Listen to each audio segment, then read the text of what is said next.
episode of Something Some Places at Certain Times. This episode is going to be about the series on Amazon Prime Video, The Rings of Power, which just finished, aired its season finale on Friday. It is Sunday when I'm recording this, and it's part of the Lord of the Rings universe, as you may well know. And of course, we will start with non-spoilers, so if you haven't seen the series yet, or you don't know if you should watch it, you can go ahead and listen to the first part, and then I'll get into more detail for the people who want to hear my opinions and have already seen it. Now, first, I'd just like to apologize to anyone who might have watched the video of the previous episode with Sean, where we discussed She-Hulk. The video was absolutely terrible. It did not work. You might have gotten like 5 still images throughout a approximately 40 minute video, but we will try to find a way to make it work. I don't really record video calls, never really did this before, so we're just working it out, but this is still a podcast, so if you just listen to it, then that's perfectly fine. That's what it's made for, and that's what helps us, especially if you're listening on Spotify. That's where most of the listeners come from anyway. So let's get into it. The Rings of Power. This show was good. I liked it. I don't think it deserves a lot of the hate that a lot of people are giving it. I don't think it was terrible. It's definitely not as good as the Lord of the Rings movies, the Peter Jackson movies, or even as the Hobbit movies, even though I know a lot of people didn't like the Hobbit movies. I liked them. Again, not as good as the Lord of the Rings movies. But still, I wouldn't put this show on par with either of those trilogies. But I still really liked it. A lot of the complaints people have with it are that, well, of course, there are dumbasses who complain about the diversity of the cast. And yeah, they don't always fit the description that Tolkien gave in his original works. That was a guy from 100 years ago in England. Like, these weren't the people that really thought about diversity. And I think it's good to change this and reflect the modern world. And if they're an actor and they can play the role, then it works. The elves still had pointy ears. The dwarves were still short. They were still smiths. Like, they all still fit within their roles. Just because someone had a different human ethnicity than would have originally been described in the books, it doesn't really bother me. Things change. Our society changes, and our art changes to reflect that. And if you're complaining that the elves, that there are black elves or dwarves, like, get over it, honestly. Yeah, and the other thing is, besides the ethnicity of the actors, things like elves having short hair doesn't really bother me.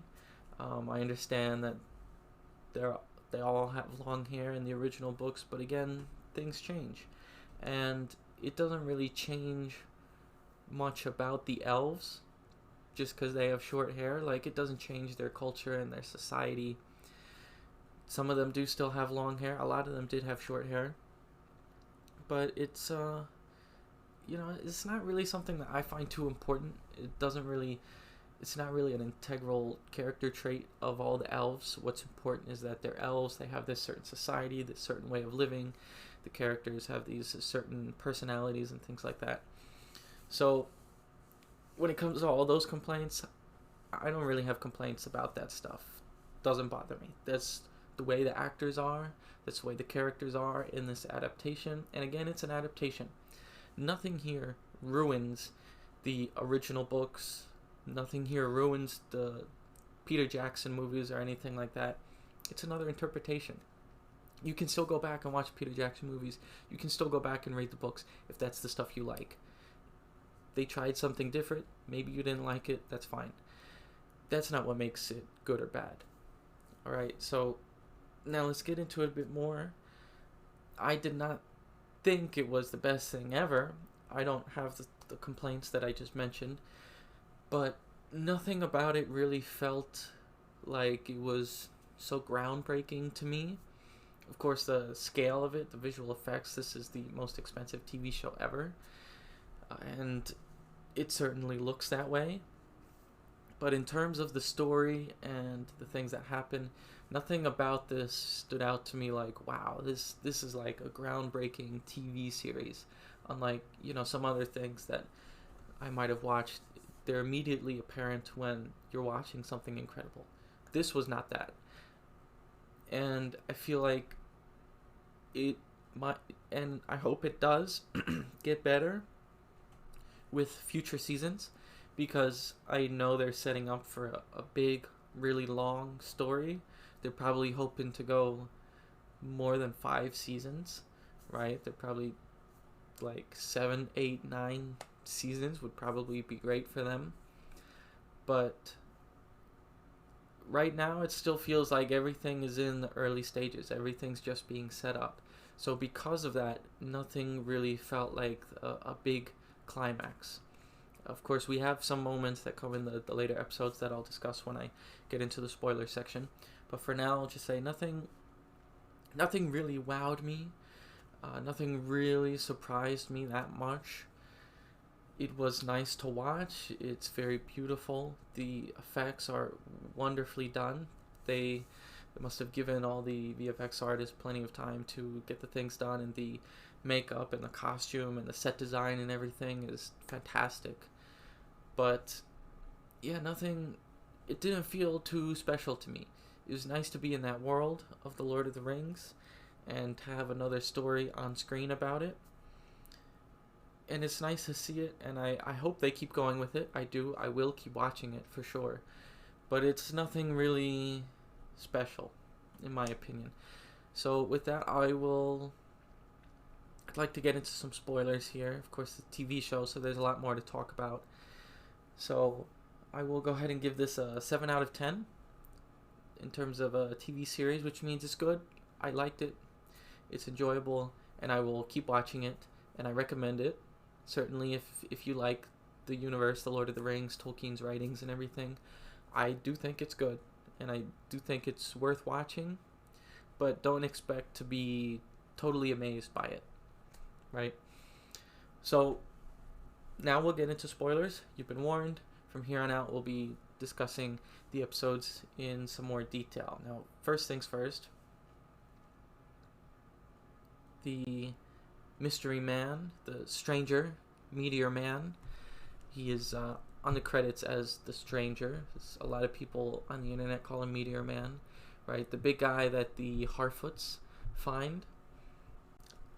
I thought from the very beginning that he was Gandalf. And simply because he looks like him. Like, he's covered in gray. He's got gray hair, gray beard. A bit shorter than it appears in the movie, but this is like hundreds of years before that. So I always thought it was Gandalf. Of course, we have some characters in there, like I don't remember the name of the character. Let me see if I can find it. But he's the old man in the Southlands village. The guy who is loyal to Sauron. He thinks that the Meteor Man is Sauron. And then, of course, we have those creepy 3 women. I don't know what species they're supposed to be or what characters they are. I'm not too knowledgeable on the greater universe of Tolkien's works. I know a bit about it, and I read the books, the Lord of the Rings and the Hobbit, but yeah, I don't know who exactly they're supposed to be in this. I don't know if they relate to any characters that are in the Lord of the Rings that I can think of. It's been a long time since I watched those movies and read those books. But yeah, so we have those creepy ones who are following them, and of course at the end they find the stranger and they call him Sauron at the beginning of the season finale, right? And then eventually we find out that he's not. And then at the very end he says, the name that you gave me, or that they gave me in your tongue, would translate more to wise man or wizard. So he's a wizard. Not really surprising. I don't know if they expected to fool people with that one. I thought that from the very beginning. Although, since they had the man say, "Oh, I think that was Sauron," then, maybe there was something a bit more to it. But it was really momentary, because then later on, that same old man from the Southlands goes and calls the Uruk guy, the leader of the orcs, calls him Sauron. So obviously he doesn't know who Sauron is. So yeah, that didn't really confuse me at all. I did question for a moment if the leader of the orcs was Sauron. But once you see his face and you're like, oh, he's got pointy ears, he looks kind of like an elf, and then it doesn't take long for another 2 or 3 episodes for him to explain it, or for Galadriel to explain it as him being one of the first orcs, a corrupted elf. So that's who he is. And I did think it was interesting that he created Mordor and not Sauron, although I wouldn't be surprised if Sauron was doing something to sort of a puppet master, right? Controlling things from behind the scenes to make all that happen. But it doesn't explain that in the show, right? Now, when it comes to actual Sauron, right? Now, that one I did not think Halbrand, right? The guy from the Southlands, the supposed king of the Southlanders. I did not immediately think he was Sauron. When they first find him on the raft, I thought maybe he wasn't a good guy. Maybe there was something more to him. But I didn't immediately see him and think, oh, this is obviously Sauron. So that one I was kind of unsure about. As the series goes on, you kind of get more and more into thinking about it. Although, I will say, though, the way he fought against the orc leader, Oren, right, that's his name, I guess he really doesn't like him. Maybe Oren really feels betrayed or abandoned or something like that by Sauron, so he takes it upon himself to create Mordor and give the orcs a land where they can live.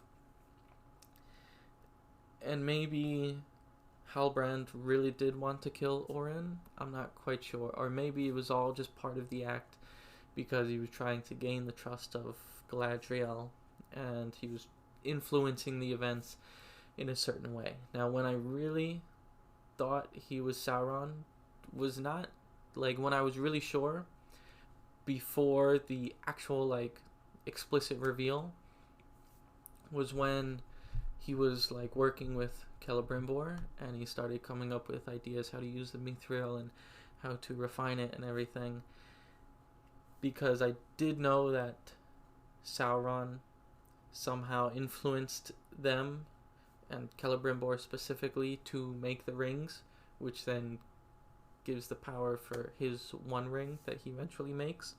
So that was getting into, like, the territory of stuff that I knew about, but it was pretty late, so I didn't know right away. And I think that the character is really good. He has a lot of depth to him, and of course it makes you think he really was like a king of the Southlands and he just didn't want the title. He was trying to escape from his past or something like that. And then I thought the reveal was pretty good. The direction, the artistic style, I enjoyed it. Again, there's nothing like, I still never had a moment where I was like, oh my gosh, he's Sauron, and it, like, nothing really blew my mind about it. But I did enjoy that sequence. I did think it was well done, well made. And I liked his character in general. And I like a lot of the characters here. I've heard some complaints about things like all the characters seem to be like cowards. I mean, I disagree. Galadriel has always, she was always pushing everyone.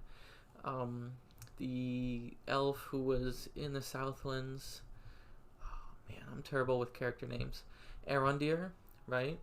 He was always pretty brave. He went into the tunnel and followed it and found the orcs all by himself. when, you know, it was clearly something evil going on, and he went after it. As well, Isildur, he wanted to fight, most of the Numenor characters, you know, of course they live in a peaceful island way out in the middle of the sea, so it's nothing that they were really head-on confronted with until they go over, and they of course are quite powerful and have really good technology for warfare and stuff like that. But as well, Eleanor, Nori, the Harfoot, she wasn't afraid of this meteor man who could have been a Lord of Darkness or something for all she knew, right? So I think it's pretty silly to say that almost or all the characters were cowardly. You know, maybe certainly some of them were, but of the main cast, the main characters, that didn't really come across to me. I didn't really feel that way. And speaking of Nori, I did think it was a bit weird how they handled the treatment of the stranger, how they, you know, went about that storyline. Eventually, you know, they find out about him, and they're like, oh, her family has to march in the back of the caravan, and then they go off on their migration, and he helps them. So then he gets there, and then they're like, can he use some magic or whatever? He's got some special abilities. Can he make this place healthy again? Can he make the fruit grow again once they get to their destination and it's all been like burned down or dead and decaying? And then he does something, and he tries to make it work, and then this little girl goes running, and a branch falls, and then they all look at him like it was his fault. Like, really? Little girl ran after a tree that was shaking violently. Like, he was doing that to try to help you guys. You guys didn't think maybe give him some space? I thought that was a little ridiculous. So, yeah, for them to so easily kind of turn against him again, of course they very quickly went after to help him again, but yeah, I just think they're a little too, I guess you could say, like, shallow. They're flip-flopping on their opinions on him too easily. So that was a bit disappointing. But yeah, so that's my main kind of gripe, complaint with it. Some things like that. A lot of it just seemed a little, I don't want to say superficial, that sounds too strong of a word, but it didn't seem as deep or as complex as, you know, maybe it appeared in the books or in the Peter Jackson movies or something like that. And again, this wasn't anything really groundbreaking to me. It's not like I never had a moment where I was like, oh my gosh, this is a great series that I want to keep watching.